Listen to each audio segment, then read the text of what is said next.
What is up, fight fans? We are back with another episode of the Silly Goose MMA show, and this week we have a banger of a card for a fight night in Baku, Azerbaijan, headlined by Rafael Fiziev and Manuel Torres. Just me and Connor today. Connor, I know you're super excited for this one. This is fight night of the year for me, bro. This is better than UFC Seattle. This card is stacked. Yeah, and it's bright and early in the morning too. 8 a.m. start. Just be able to have your Saturday night, but get to wake up to a UFC in the morning. No better feeling. No better feeling. No better way to start off a Saturday, your weekend. No better way. I can. Morning head? No. Give me UFC over some morning head, bro. For real. And let's just get right into it. Our first fight of the night is a welterweight bout between two UFC debutants, Tahir Abdullayev and Jefferson Nascimento. Connor?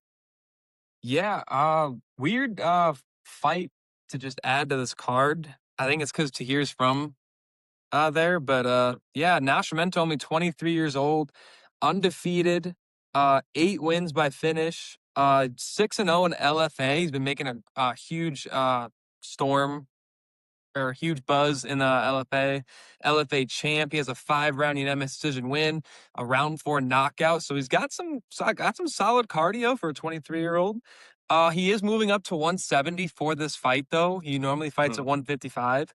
So it's a little bit of a concern there, especially against Tahir, who's 21-3 and has 16 wins by finish. But he's also been submitted once, and it looks like that's where Nascimento may thrive. It looks like he's kind of a crotch sniffer based on his history. But yeah, both of Tahir's decision losses though are 5-rounders. So he's kind of got might have a little bit of a gas tank problem there. But his 4-fight finish streak though is all pretty much bad people, kind of like padded matchups. So I don't know. It's kind of a close fight on paper, but I'm going to lean on the experience of Tahir here. I think he gets it done by decision. Yeah, in his home country too. I know that Jefferson's making his his debut up a weight class, but both guys are 5'8". I thought should mention that. Tahir, former UAE welterweight champ, like you said, from Baku, 16 finishes in 21 wins, and he splits it up really well. He's 9 KOs, 7 subs. And he's got some interesting subs. His last fight, he gets a silly gilly, has a Von Flue choke on his resume and a North-South choke on his resume. So like he's pretty good on. He's got to be pretty good on the ground. Nascimento, like Connor said, 13-0. He's got some nasty ground and pound, very very nasty ground and pound. Yeah. If he gets on top, always searching for a finish, which you love to see from prospects and everything. People that are looking for a finish at all times. I mean, I think it's going to be a close fight. Could go either way. I'm going to go. He's 13-0 for a reason. Give me Nascimento by decision. LFA champ, and he first won the interim and was able to defend it and get the undisputed belt for LFA. I think he's really tough. I'm really excited to see how he does for his debut. I know that they've been trying to get him for a while. He just had visa issues. That's why he's making his debut in Baku. Okay. Yeah, he's make a lot of noise in LFA. Yeah, he's really good. Going into our next fight of the night, bantamweight matchup. This one's gonna be a lot of fun. I feel like Yes. Beksak Almakhan versus Gene Matsumoto. Yeah, I'm excited for this one, man. Beksak has had a tough go at it here in his UFC career so far. Having to fight Umar Nurmagomedov in his UFC debut. He did get a really nice TKO win over former tough winner. Did Brad Katana win tough?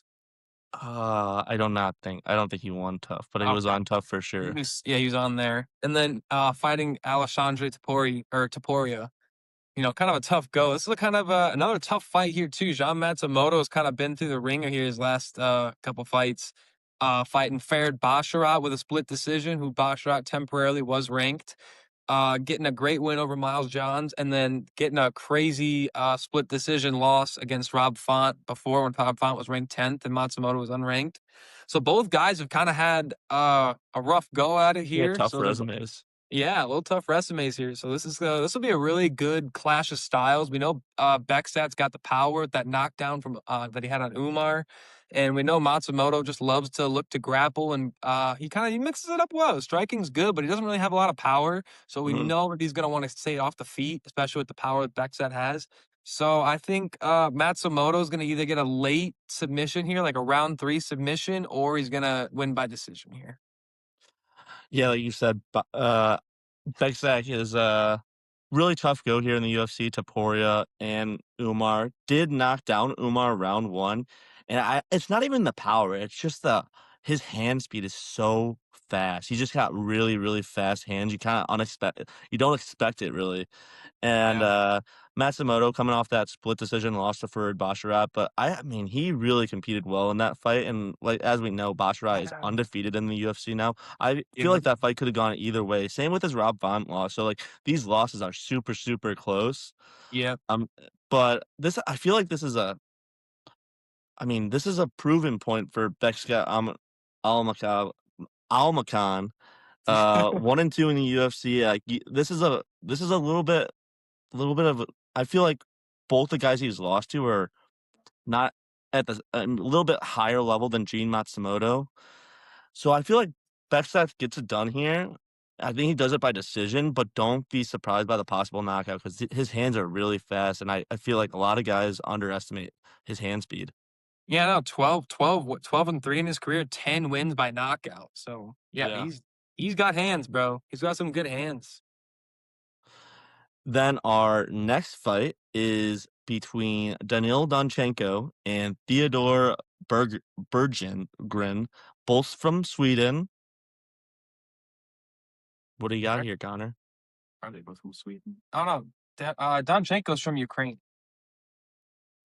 But yeah, Donchenko, Ultimate Fighter winner from last year, the welterweight winner of the show. Uh had his UFC debut earlier this year against Alex Morono. Yeah, Alex Morono. Yeah, Yep. Alex Morono. Alex Morono, And brutalized Morono there. brutalized Morono and couldn't get the finish in round 1. Kind of a low fight IQ there, got him hurt, and it was just trying to go to the grappling, which is something he never does. Kind of reminds us of, at least reminds me of like the fighting style of Yuri, just kind of like the movement a little bit. I love his movement. He's really fun to watch. Only 24 years old, fighting Theodore Berggren, who's man, really not just, kind of just got called out of nowhere. Was on a 2-fight losing streak before he went on a 2-fight win streak, 2 knockouts back to back in his last 2 fights. But I don't know. I don't see this fight going very long, and I think Donchenko has a lot to prove after not being able to finish Morono there in that first round. So I think Donchenko gets it done really, really early here. I'm gonna say Donchenko KOs him in less than a minute. Less than a minute. Okay. Less than a minute. Uh, yeah, Donchenko coming off winning tough last year. 6-fight win streak right now. 8 if you include all the tough fights. And 5 of them being finishes. He's got 10 finishes on his career, 8 of them being KOs, 5 of them being round one. And Theodore Bergen has 8 finishes in his 8 wins, 5 of them being KO and 6 of them being round one. So I think there's gonna be a lot of action right away. It's gonna be like a car crash, and I Yeah. really do not see this fight making it out of round one. Somebody's gonna No. get finished, and Yes. Donchenko's a heavy, heavy favorite. I I don't see him losing here. I think he's got the wealth. I think he just got the more wealth of fight time and just is the better athlete in this fight. And I Yeah. like what Connor said. Donchenko's gonna get it done in round one by KO. Yeah. Maybe not the Definitely. first minute, but it's gonna be fat. It's gonna be early. That's gonna be a lot of. It's gonna be a fast fight. Yeah. I'm excited. Our next fight of the night is a featherweight matchup between Khan Alfi versus Javier Reyes.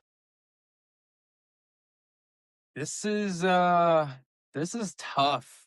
Um Both guys, man, got absolutely rocked in each of their last fights. I actually had my golden goose Douglas Silva de Andrada against Javier Reyes, and he had Reyes hurt down on the Really bad. ground, and he just couldn't get the finish. The ref wouldn't stop it. I don't know what it was. I don't remember, but I don't know. We're gonna say the ref should have stopped it and he didn't, because I never pick golden gooses wrong. But Yeah, and then we saw Ofli get dropped by Yiza in his last fight, and he got a crazy majority decision win there. Not really sure how he got that one. I don't know what the judges were smoking that night, but I want some of it. Uh, Um, yeah, it was. so interesting to match these two up after the wins that they're both coming off of. That was but I just think Javier Reyes has a lot more power and a lot more reach than Con Ofli, a 7-inch reach advantage. And I just think he's going to use that to his advantage. I mean, 23 wins in his career, 11 of them coming by knockout, 8 by submission. So even if Ofli wants to try to close the distance and get it to the ground, Reyes is just as good there as he is on the feet. And I see this one going pretty fast too. I see a quick knockout here for Javier Reyes, either late round 1 or early round 2.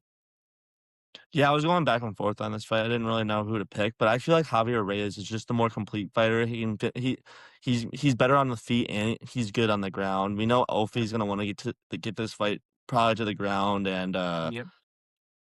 I mean he's tough. He's won his last 2 fights over Ricardo Ramos and Yiza. I mean, close draw with or majority decision over Yiza, but was able to step it up after getting hurt really early in that fight. Uh, Yeah. Former tough finalist lost to Myron Santos on there. Yeah. Javier Reyes, he's got a lot of energy. Like, that's the one thing I wrote down is when he was walking out to the cage against Yeah. Douglas Silva Andrade doing the YMCA. Uh, I mean, I think he has more ways to get it done. I don't know if he's gonna get a finish here, but I do like Javier Reyes to win. I think it's gonna be a decision, but I wouldn't be surprised if, I mean, he could get any sort of finish. I more likely a KO than a sub, but I just think that Ulf is tough and he can push it to go the distance. So give me Reyes by decision for this one.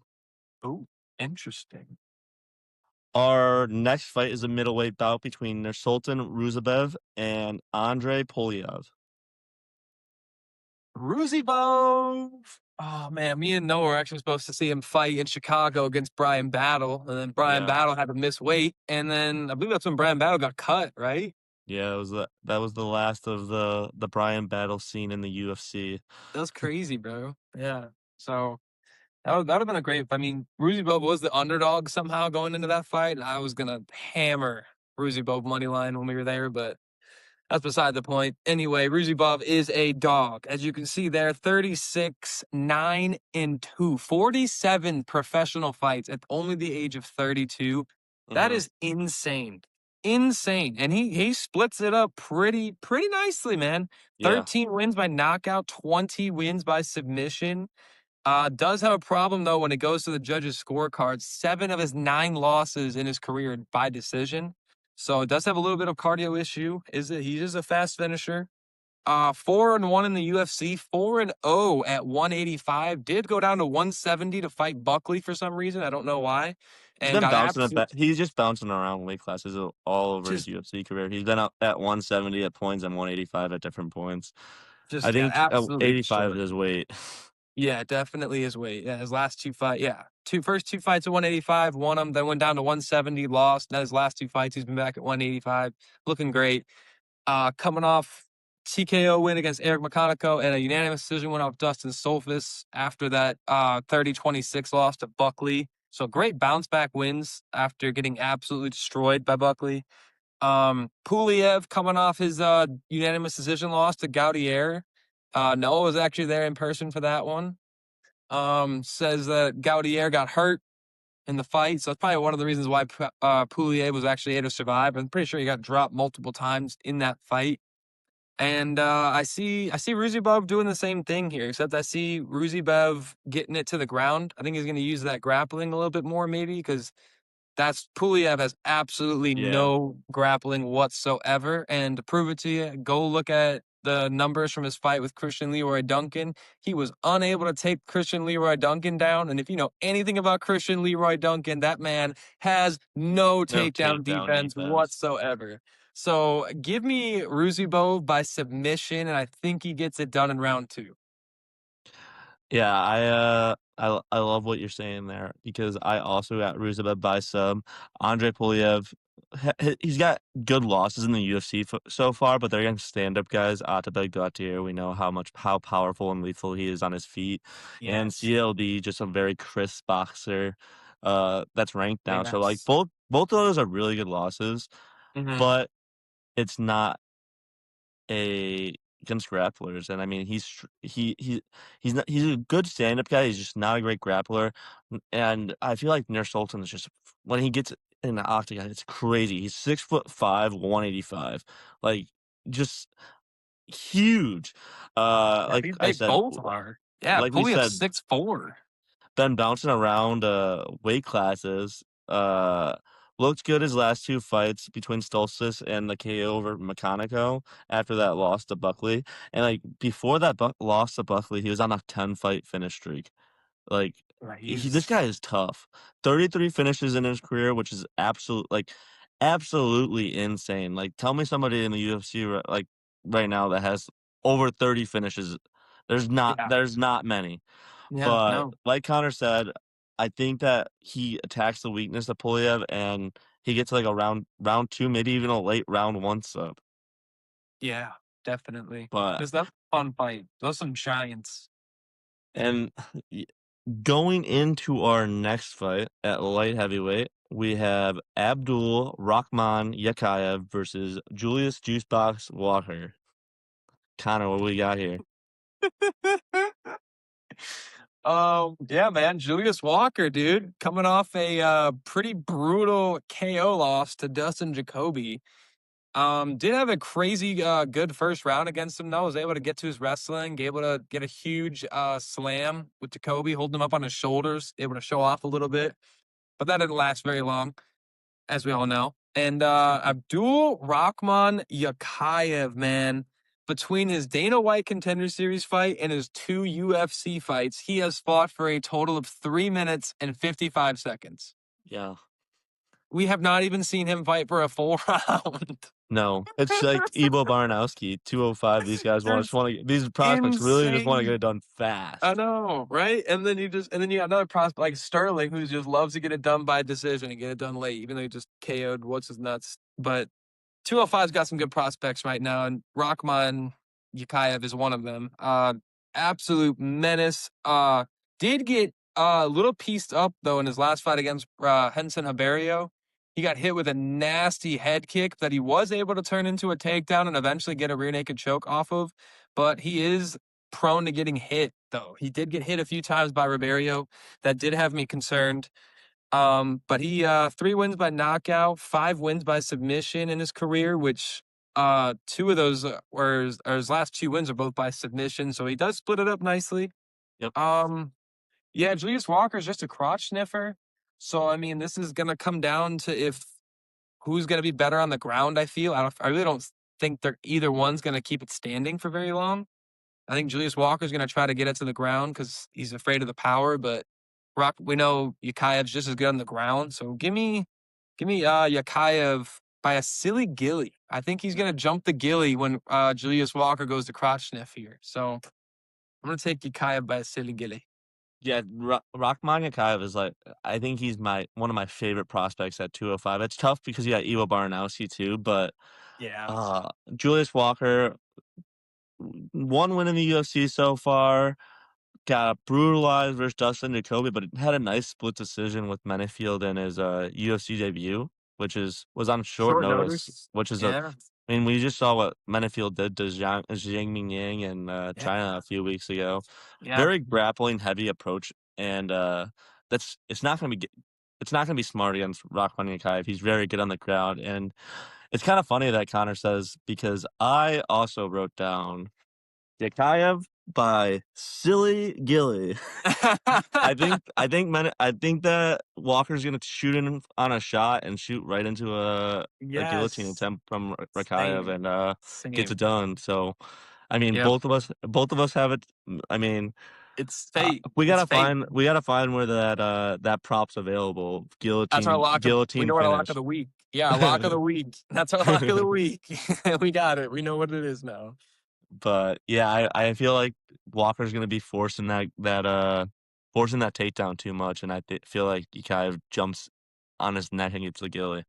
Yeah, Yeah, 100%. probably early too. I see it now. I see it now. Yeah, this fight's not going past round 1, as we know. Uh, Next fight is a welterweight fight between Farman Hasanov versus Eric Nolan. What do you got, Eric Connor? Nolan coming down to his real weight after making his short notice UFC debut against Bizengar Suzerkayev in front of me and Noah in Chicago at 319. Shocked the world and actually won that first round by rocking Suzerkayev pretty Yeah, good. And had him on skates there. had him on skates. Had him on the skates. So close, almost so close to ruining everyone's parlays. But yeah, he looked great, man. And then I love Dana White talking about it at the press conference, saying we need guys with this fighting style in the UFC. And I agree. I love his fighting style, man. He's just all grit, just loves to get in there, just freaking scrap it out. Um, 8-4 in his career, not the best record, obviously, but But two four wins really by tough losses. yeah, 4 wins by knockout, 2 wins by submission. He's He's taking on Farman Hasanov, 5-0, 4 wins by knockout, 3-0 on the LFA scene. Only seen the third round once in his career. Trains with American Top Team, so he's pretty highly touted prospect right now if they're bringing him up this early. I just have like Farman Hasanov doesn't really have any crazy wins on his record besides the last fight that he fought was the guy who was 6-1, but still he was still a -900 favorite and a -1400 favorite the fight before that. So this is definitely the best competition that he's fought in his career so far. And based on what Eric Nolan showed us against Bizengar on 4 days' notice, I like what I see from Eric Nolan, especially back at his original weight that he's used to fighting guys at. Yep. So I'm gonna take Eric Nolan here by knockout. I think Farman Hasanov's gonna try to get a little aggressive with in his debut, and he's not gonna respect Eric Nolan really. And I think Eric Nolan's gonna catch him. So give Yeah. me Eric Nolan to pull off an underdog upset. Yeah, like Connor said, we were both there for the 319 card where Eric Nolan made his name and definitely was put him in there short notice, but it takes a rough loss to a guy that's undefeated and has looked really good so far in the UFC. Just got to finish at 328 a few weeks ago. Uh and I mean, he's got 2 tough losses on his record. He's lost to 2 undefeated, UFC guys now because he lost to Ty Miller early in his career. Yeah. Taking on the at-home kid, Hasanov, 5-0. Like Connor said, we don't really know much about him, hasn't really fought a lot of talents. 5 pro fights, not really much to work with, 4 of them being finishes, so I know he comes like a bat out of hell, like, right away. Right when the Yeah. bell rings, he's gonna come out like a bat out of hell Yep. over Nolan, and I feel like Nolan will be able to weather the storm, and I feel like he's a smart fighter. He'll be able to weather that storm, and, that's gonna make Hasanov, gas out, and I could see a round 2, if not round 3, KO from Eric Nolan here, because I feel like Hasanov's gonna just gas out early and not be able to get the finish on Nolan. Nolan's pretty tough dude. Yeah, and before, like right before that debut, he was on a 3-fight KO win streak. So Okay, like yep. he's just now finding his hands, and I think that was just a 4-day notice fight against a really tough opponent who had just fought. Yeah, just fought the He week before, so he just was fought like a few days prior to that, so like he was still ready to go, kind of. And yeah, so I really really like Eric Nolan as an underdog here. I think that's yeah, really good value. really, really good value. Going into our next fight of the night, another middleweight bout between Abus Magomedov and Mikhail Oleksiejczuk. Connor, this is a fun one. This is a fun one. I was just about to say this has fight of the night potential. This has the makings of a banger, but Abusa Magomedov is too smart to let it get a little scrappy. Uh, 4-3 in the UFC with some great losses on his Mhm. resume. Sean Strickland, Joe Pyfer, and Kyle Bahadio, in which he won the first round in all 3 of those fights, even though he got submitted by Pyfer, KO'd by Strickland, and would lose the last 2 rounds to Kyle. Still very impressive. Still has some good wins too. Sub Bruno Ferreira, beat Michel Pereira. Yeah, he was beating those Brazilians. Um, and Mikhail Oleksiejczuk, as we know, just recent new fighting nerd, I believe, for like his last 3 fights. Yep. He's been And training with 3-fight win streak. 3-fight win streak, all round one or 2 round 1 KOs. A rare decision that we've seen from Mikhail. Known for his round 1 knockouts, 8 of his knockouts, all 8 of his knockout wins in the UFC are in round 1. Hmm. Yeah, and then 2 wins by decision on top of that, but does have a grappling problem, as we've discussed before. 5 losses by submission in the UFC. That's good for 5 of his 7 losses. And Abdullayev Magomedov is really, really good on the ground. 28-7 in his career. 14 wins by knockout, 7 by submission, 7 by decision. So I think Abus Magomedov or Abus Magomedov. I keep saying Abus Magomedov. Abus Magomedov will get. I think he's gonna get a submission here. I think this fight's gonna go pretty similar to like the Bruno Ferreira fight, but I think he's gonna be able to get Mikhail down to the ground. Maybe not in the first round, but in the second round definitely. And I think he's able to withstand the power from Mikhail, and I think he's gonna get a second round submission here. Yeah, Magomedov coming off that loss, round 2 sub to Piper. But before that was on a nice 3-fight winning streak, beating Michel Pereira and Bruno Ferreira, who was ranked at one point. Uh, Oleksiejczuk has losses over Michel Pereira. But I mean MMA math never adds up really. Nope. Uh, like we said, Oleksiejczuk on a 3-fight winning streak has 8 round 1 finishes in his career. He's second all time in UFC history. If he gets a first round finish this weekend, he ties Rumble Johnson for number 1. But it's gonna be tough because Abus, I mean, like Connor said, he's got really good UFC losses, being Joe Pyfer, Kyle Barallo, and Sean Strickland. And I mean, good wins. I feel like if he weathers the storm of Michel Oleksiejczuk early, Magomedov picks up a decision here.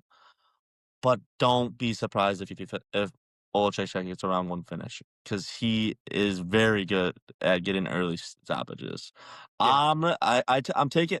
My heart says take Oleksiejczuk round 1, but the brain's saying Magomedov gets the decision here. So I'm gonna say Magomedov by decision. I like it. I like it. That's a good fight. I'm excited for that one. And right after that, we get another banger middleweight matchup. Banger. Bruno Ferreira versus Ikram Aliskerov. Connor, what do you got here? Both these guys have been bounced out of like number 15 spot. Bruno was number Yeah. 15, then Ikram was number 15, and then they both got booted out, and now Bo Nickel's number 15. Crazy, crazy carousel at middleweight. I got 2 words. Don't blink. This fight will not go very long. Ikram Aliskerov, proven finisher here in the UFC. 4-1 in the UFC. 3 wins by knockout. 3 knockdowns in those 3 KOs. So they're not just like ground and pound TKOs or he's actually knocking these fools down. It's violent. It's bad. His only loss coming to Robert Whitaker, and that was on short notice because Yeah. Hamzat missed weight and or got injured or was sick or something. Yeah. But no, then we thought he only had KO power, and then this last fight against Jun Young Park, he unleashed that Russian wrestling that we're all afraid of and know so well, and he really showed out against a pretty solid. Jun Young Park's a pretty solid grappler in his own right, and for him And the Iron Turtle. and the Iron Turtle, dude. And for him to dominate him the way he did on the ground was very impressive. So to have that full tool set is very scary. And with Bruno Ferreira coming off the brutal KO loss that he did against RoboCop, RoboCop getting his revenge on him. He did have a nice win against Marvin Vettori, but he did miss weight. Not good. Nice submission wins over Armin Petrosian, who's just a kickboxer, and Jackson McVeigh, which was a short notice fight for Jackson McVeigh. And he got subbed by Abus Magomedov in the 3rd round, and he was getting pretty beat up in that fight. And Ikram Aliskerov's got a pretty good reach advantage here, 4 inches, and he's 3 inches taller. I really just see Ikram Aliskerov just putting a staple or a stamp on this win with a huge highlight KO here to get it started. Yeah, like Connor said, Aliskerov only lost in the UFC is that short notice loss to Robert Whittaker. And really, really good hands. Bruno Ferreira coming off a it may be too soon for him to come back after that KO loss in March. Yeah, He got put out pretty badly. uh-huh. But he's just, I don't know. I don't know if Ikram's got to be prepared for some big strikes to come back his way. Because he Yes. has been KO'd twice in his career with are his only 2 losses. And Bruno Ferreira hits really, really hard. Hits like a truck.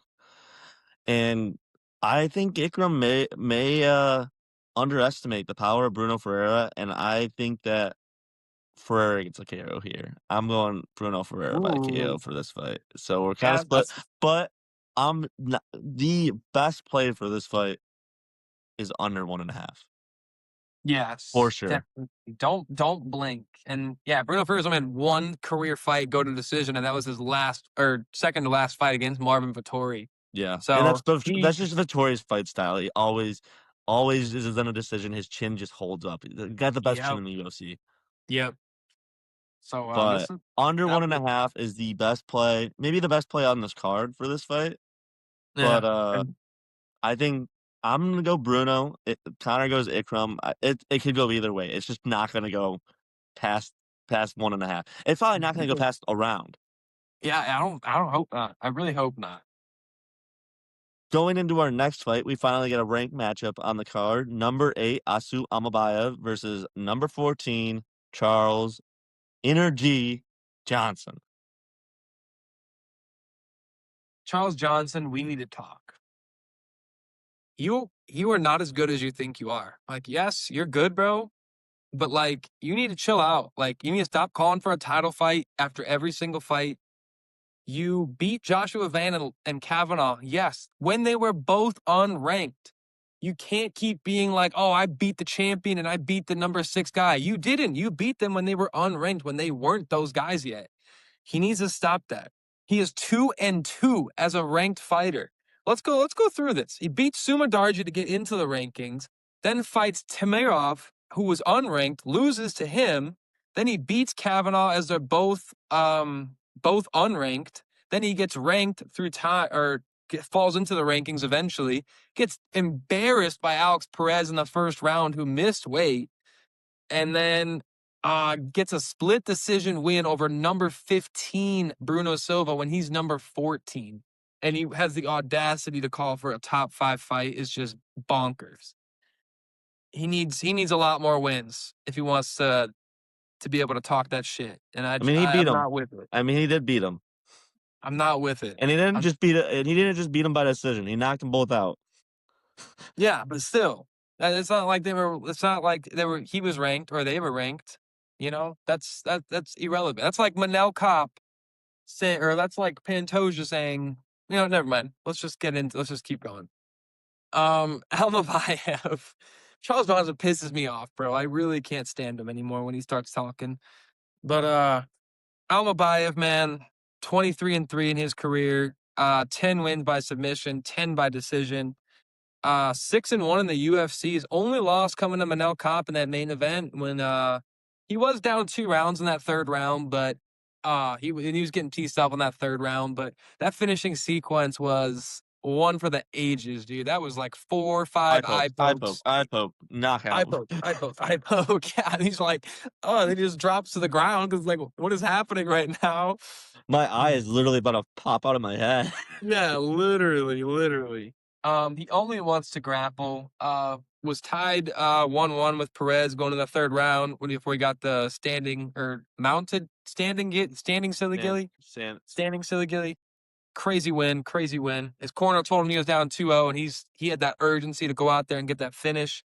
I think he's gonna have a huge sense of urgency here against Charles Johnson. We know Charles Johnson's weakness is the grappling. We've seen him get destroyed by Cody Durden, by Muhammad Yakhyaev. Yeah, he has a grappling weakness. It has gotten better as time's gone on, but I think Asu Almabayev is definitely the best grappler he's fought in a while, and we saw him getting pretty messed up by Kavanaugh. as well. And I think Almabayev doesn't have any problems getting Charles Johnson to the ground. That's all he's gonna look to do is a 5 inch reach disadvantage or height disadvantage. Give me Asu Almabayev by a round 3 submission. Yeah, Almabayev only loss in the UFC is to Menno Cop, who is undeniable that he's getting a title shot here very soon. Uh, Coming up, nice little 2-fight win streak right now. Beat Jose Ochoa and then beat Alex Perez by that round 3 sub that we saw not so long ago. And before that Cop loss, he was on a 17-fight win streak, which is like crazy to do. Charles Johnson coming off a split decision win over Bruno Silva, which could have gone either way. He is a prospect killer because he didn't just beat Josh Van and Lanier Kavanaugh. He knocked him out. Yeah, Uh, Only finished one time throughout his whole entire MMA career, and that was the Alex Perez in January. I think he's yeah, resilient enough to not get finished by Asu Almabayev, but it's gonna be a tough. Asu Almabayev is gonna be a tough test. I think he just grapples his way to a 30-27 decision. But Charles Johnson is at any point could put your lights out. He's got Chris boxing. He could get a KO, but I don't see it happening. Asu probably just gets the decision. yeah. That's fine. I like a round 3 sub or a decision. Yeah, Charles Johnson's durable, but this is his third fight also of this year in 6 months. That's a lot of He's weight always active. cutting. He always stays active though. He's a Is small 125 too, so it's not like I don't think he has the toughest cut when it comes to it. Yeah, but still like 3 fights in a span of 6, especially when he got knocked out pretty brutally in January, and then he fought just 2 months later. I don't know. And then after that fight with, Bruno Silva, he said his foot was, like, messed up and he had to get some work done on his foot. So, like, he's still not even he's just going right back into the fire. I just don't see him being I at love it. 100%. Like his activity. I just love that he stays active. Yeah. Uh, Going into our next fight, we have a lightweight bout between Nazim Sadykhov and Matthias Camilo. What do you got for this one, Connor?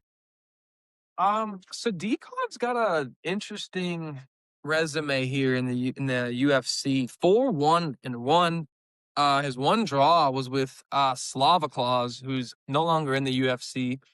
Um, did did not look the best in that fight.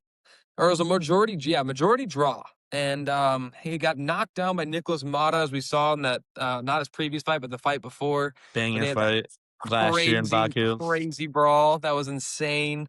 Loved it. Yeah, and in his UFC debut, getting dropped by Elvis Elder, and then Fiziev just putting a masterclass performance on him in his last fight. So he knows how to like handle the fire. He gets thrown into the fire. He knows how to handle getting hurt. He was getting pieced up by Ishmael Bonfim, and managed to land some back and get a doctor stoppage. He just gets lucky, man. Not like lucky, but he's got like Justin Gaethje like warrior spirit. Like he knows how to be in those like scraps and knows how to like what to do and how to survive. But yeah, and he's sub Terrence McKinney too. Very impressive win. Matisse Camilo though, very young, only 25, 1-1 in the UFC. Coming off a win against Slavaklaus, who, as I said before, Sadykhov had that majority draw with. And he did get subbed by Gabe Green in his UFC debut. But he was initiating those grappling exchanges with Gabe Green and just got reversed and got subbed. And I don't know. I think this is a good bounce back spot for Sadykhov coming off a tough loss against Ferreira. But I kind of see an upset brewing here, and I kind of think Camilo might be able to catch Sadykhov just like how he's been caught in the past. And I think Camilo gets a early knockout here. Okay. Like you said, Camilo's coming off that win over Slava Claus, who Sadikov had a majority draw with really early in his career. I think it was his first fight in the UFC, if I'm not mistaken. But well, his big struggle is on the ground, and I feel like Sadikov is he's in really good gym and very smart minds all around him at Longo's MMA. Marab trains there, Aljo trains there. Uh, I mean, he's coming off that loss to Fiziev, his first loss since his MMA pro debut.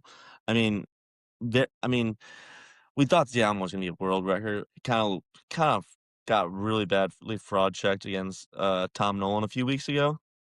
Hmm. But I feel like this is a huge bounce back fight for Sadykhov. Fighting on his home turf. I mean, he's gonna have all the crowds gonna be behind him as they were last year when he fought in Baku against Nicholas Mata.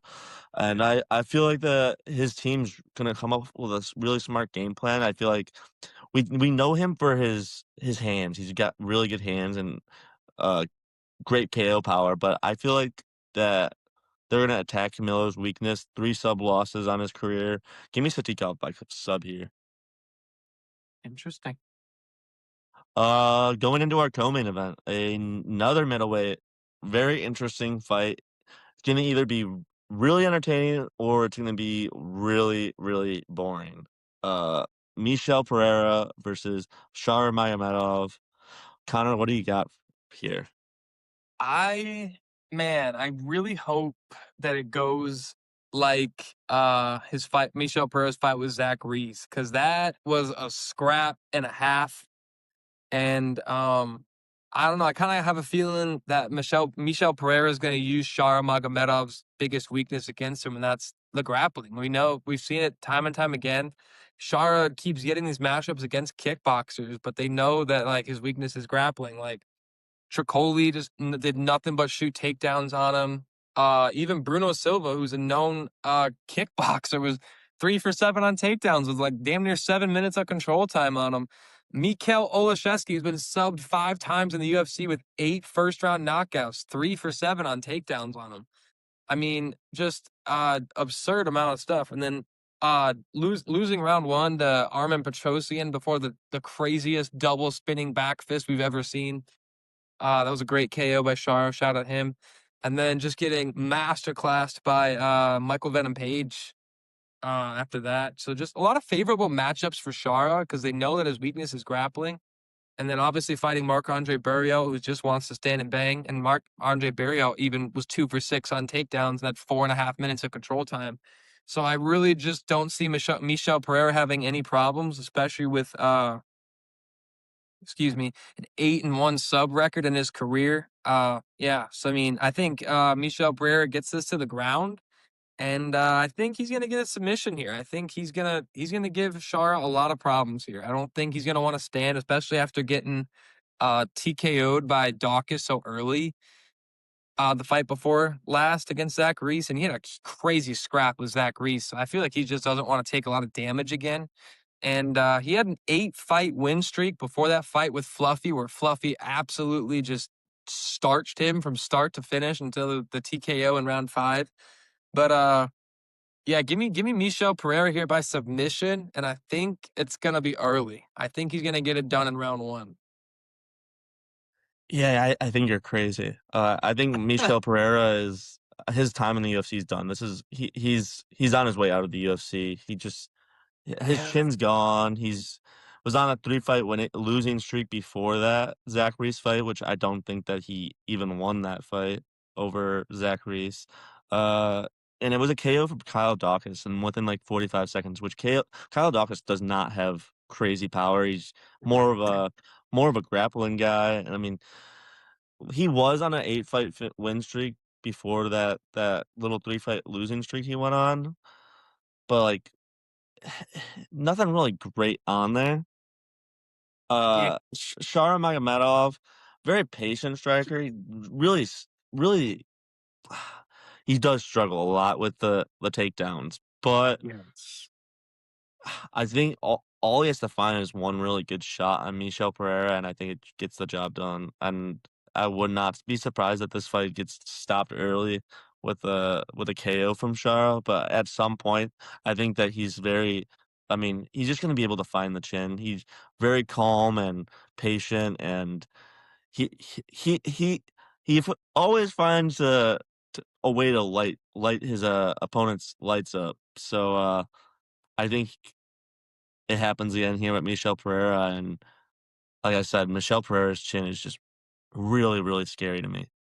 Yeah, it doesn't that wouldn't surprise me at all. I mean, and obviously there's a reason why he's a plus 280 underdog. I don't know. We just know how weak Shari is on the ground. This is definitely the best grappler I think that he's fought out of anybody that he's fought. So we shall Yeah, see. but the other thing with Michel Pereira, he just tries to make fights too entertaining, and that may be his downfall in this fight. Yeah, that too. He likes to get scrappy. Yeah, I like, he's agree. gonna be stunning in it, and Char's probably gonna do some stunts too.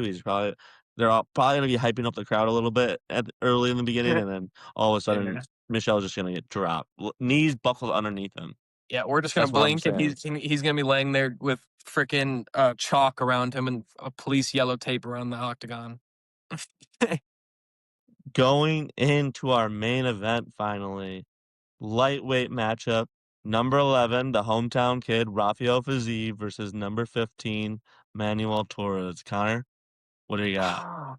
Man, um, Manuel Torres is special. This is a special man.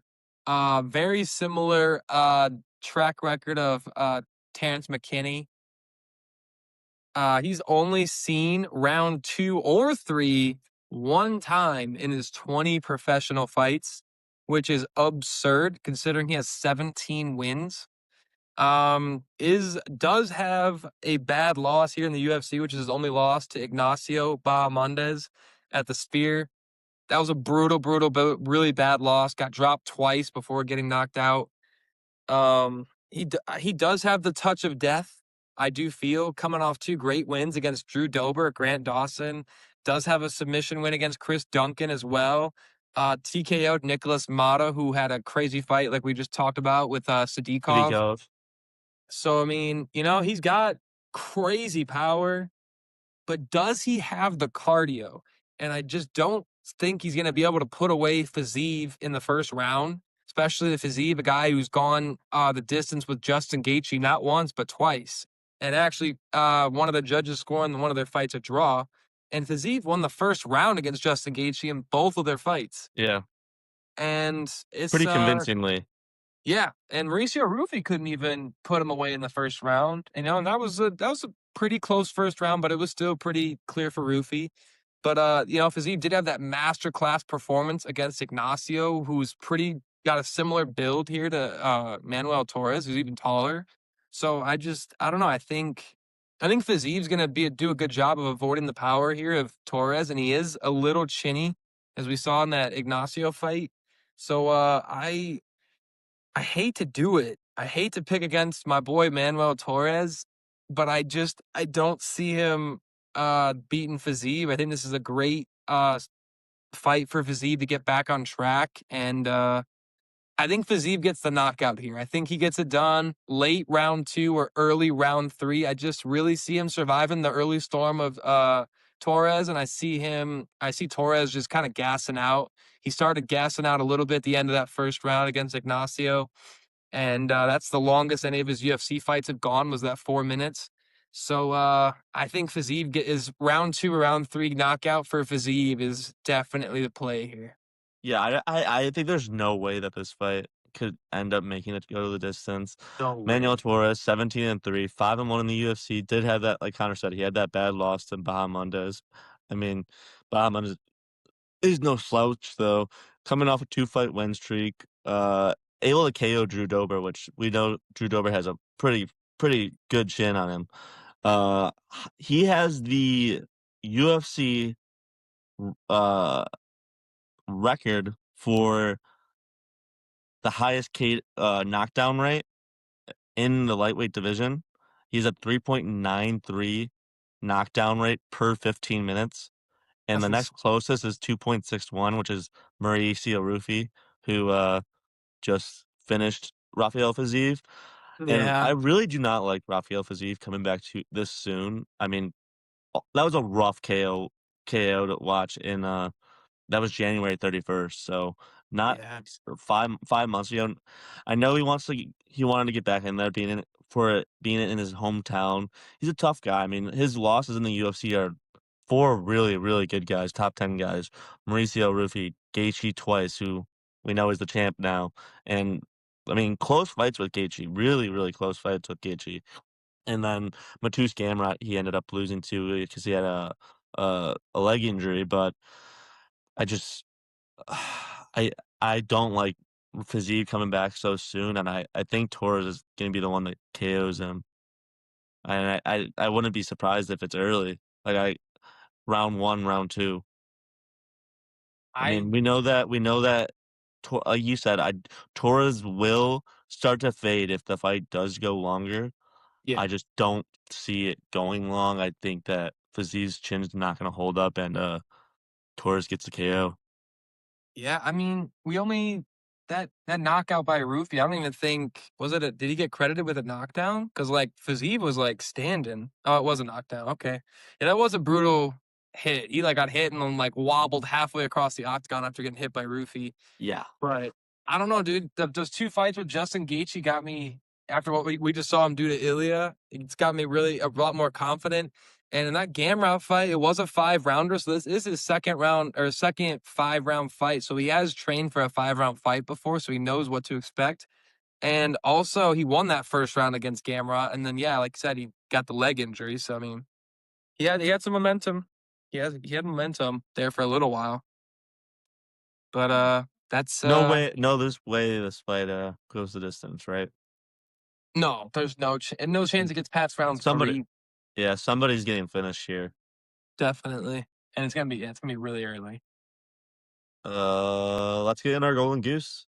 I'm gonna let you go first because You I'm go shocked first. because I thought you were taking Manuel Torres as I your thought I golden was goose this too, week. man. I thought I was too. I was doing research and I rewatched the Ignacio fight. I was like, ooh, yeah, that doesn't look good. I'm like, oh, and like he's just sloppy boxing. I'm just like Fiziev's really calculated and patient and smart, and I just think Fiziev's gonna pick his shots well and get him out of there pretty quickly. But I'm gonna go with who I originally planned as my golden goose when I first saw the lines, and that is Eric Nolan. I think he's got the power. I think he's durable. I think he can do it. I think he's able to get Farman Hasanov out of there in his home country in his UFC debut. It's the toughest competition he's fought. He's fighting at his normal weight. Give me Eric Nolan at plus 135. Dude, there's a good possibility this weekend, looking at everything now, that everyone fighting out of Baku goes 0 for 4.